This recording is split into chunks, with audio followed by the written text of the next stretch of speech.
just got a massive drop of new DMZ content and updates coming with Season 2, and it is incredibly exciting. You know a lot more about the new Ashika Island map, including the new boss, a new weapon case and more, and even changes to Al-Mazrah, as well as full details on the refresh and reset and how that's going to work, a new faction, other changes, and even stuff in future seasons. Let's jump straight into it, starting with Ashika Island. We know this is coming to DMZ as a brand new exclusion zone, and in this map, we can expect a new weapons case and a new boss, which is known as the Bombmaker. We don't know what this guy looks like, but this is my idea of what he's going to be. He's going to be someone that's going to be hidden away, that's going to be creating a ton of traps and bombs, and I'm sure he'll have some really good rewards for taking him down, but he is not linked to the weapons case. They are two separate things. Something I wasn't expecting is the Al-Mazrah map is getting updated, as there's intel indicating a crash of an unknown aircraft at the Satiq Cave Complex. Now, if you don't know what that area of the Satiq Cave Complex is, it literally is the Afghan map from the OG Modern Warfare 2, but as it stands right now in DMZ and Warzone 2,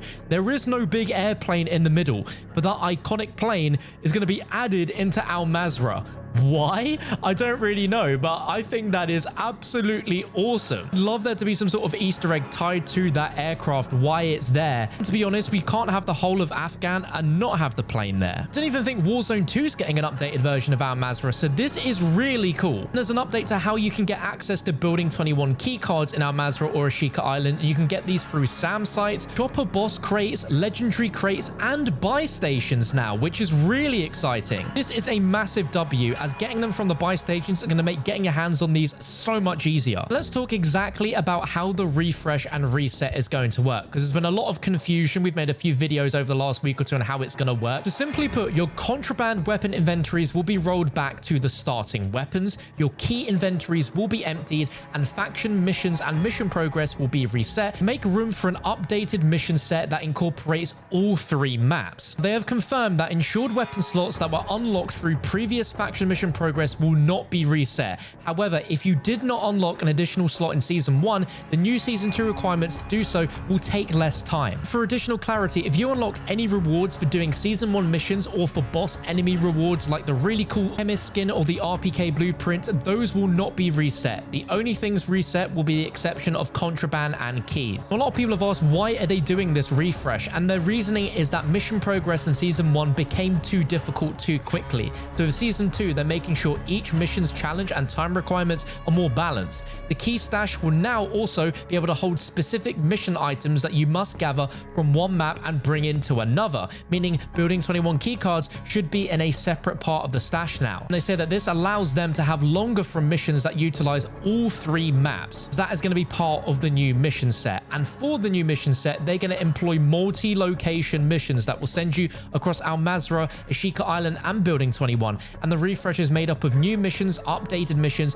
and missions they felt worked really well from Season 1. And we knew the missions were getting a complete overhaul, but what we did not expect is that there is a brand new faction called Crown. Now, there is a bit of a controversial point to this, because you have to own Modern Warfare 2 in order to access missions from this new fourth faction. Any details on the faction is that it is a British group surrounded in mystery, but they have certainly piqued the interest of Black Mouse, and reiterate again that this faction will only be available to Modern Warfare 2 owners, which I think is a very strange decision. They've essentially made some of the DMZ missions pay to play, which I do not understand at all. It's a very disappointing decision, and I really hope that they haven't locked some of the best rewards from the faction missions behind this faction, because that will really suck. As it stands right now, if you're a DMZ free-to-play player, you already have a smaller contraband stash and key stash with only 10 slots instead of 20. And when you see something like this, it's obviously not a good move, but it's not surprising, seeing as they've already done it from the launch of DMZ. I'll be sure to cover whatever those missions end up being and the rewards tied to them. Let's jump into some of the big changes coming to Season 2 overall in DMZ. And the first big one is the enemy tuning. And they realized that the ramp up to the AI difficulty in Season Season 1 was challenging,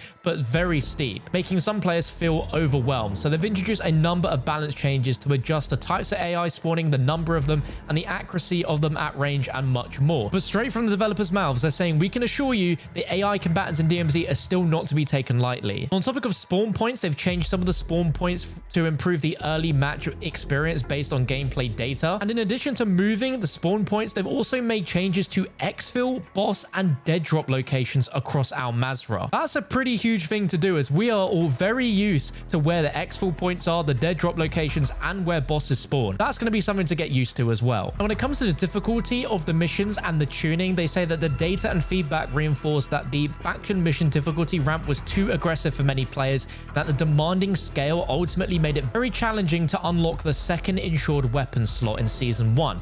They've adjusted the overall scaling of difficulty in missions as the tiers progress, so the later tier missions will still be quite challenging even for the experienced operator. They believe more straightforward access to an additional insured slot will provide a better path forward for all players. For me, when the game first came out, I thought the missions were pretty easy. You just had to be playing in a team of 3 in order to get them done within a decent time frame. If they've made these missions easier to begin with and hopefully a little bit easier for solo players to get into and get involved in, then I'm going to be very happy. And they've also made a ton of improvements to crashes for DMZ in Season 2. And they are committed to increasing stability on the game all round, which is obviously a very good sign.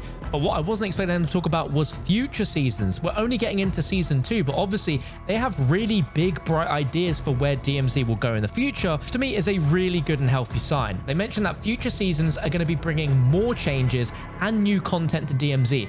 And whilst DMZ is still in a beta phase, their hope is to continue getting feedback to shape the future iterations of the game. When we first heard about the wipe being a seasonal refresh, they say they do not intend to apply a mission refresh every season, which is music to my ears. I think they just noticed how difficult it was for many people to get that second insured slot, that they just wanted to do a clean slate to make it a lot easier, but this should be the last clean slate. And they say that they're excited to have different approaches each season to continually improve the DMZ experience instead of doing mission refreshes and wipes every single season. And I hope that's also a decision that's come from the feedback and the backlash that we saw when they termed it a seasonal refresh, sounding like they were going to do it every single season.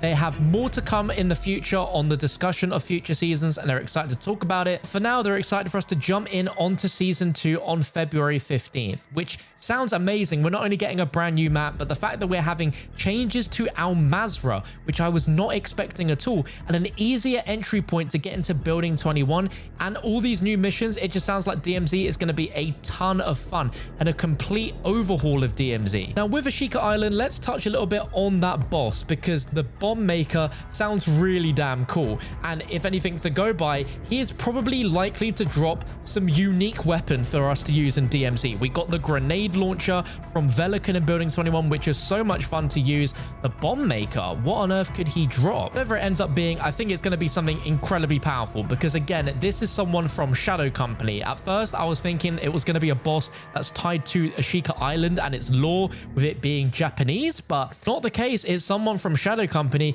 Is it someone we've seen before in Shadow Company, or is it someone entirely new? Let me know your thoughts. But if you missed my video yesterday of a potential Black Ops 2024 Easter egg inside of Ashika Island, then you need to click this video on your screen right now, as they might have just teased Black Ops 2024.